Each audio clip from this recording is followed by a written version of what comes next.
Georgia Republican Senator Johnny Isakson is also on Capitol Hill. Senator, good morning. Good morning. We invited Senate Leader Mitch McConnell, as well as 13 other Republican senators who have vowed to filibuster any gun control legislation. All of them declined.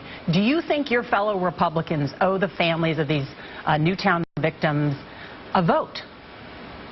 Well, I'll speak for myself on that question. There was no ambivalence on the gun issue. I think everybody knows what the issues are. We have not seen the final draft of the legislation that was produced, I understand, last night, but I think it deserves a vote up or down. We've heard, Senator, that you're planning to meet with the families later today. You know what they want. What do you plan to say to them? Well, first of all, the heart and soul of every American goes out to the families of those who lost their lives in Sandy Hook.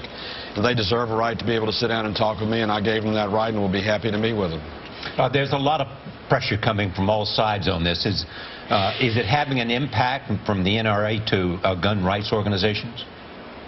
Well, it's having an impact. It's getting the phones to ring, and they're ringing on both sides. Michael Bloomberg was running ads back in Georgia telling everybody to call Senator Chambliss and myself. I know there are other programs going on to drive the phone calls, and they're doing their job. You know, there are two amendments at issue here. One's the First Amendment that you enjoy, the freedom of speech. That's what they're enjoying. Second is the right to bear arms, which is the whole issue in terms of the gun control. Where do you stand on background checks? Instant background check law in Georgia I was a part of in 1995 when it passed. The issue on instant background checks now is how far they go and whether or not they violate rights to privacy in terms of mental health. I just got to see the language that they finally come up with to see what it does. So you're looking for a way to approve background checks?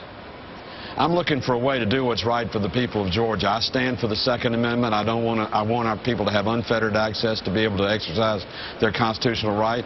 But also, if somebody's a felon and it's known, I don't think they should be able to make a purchase.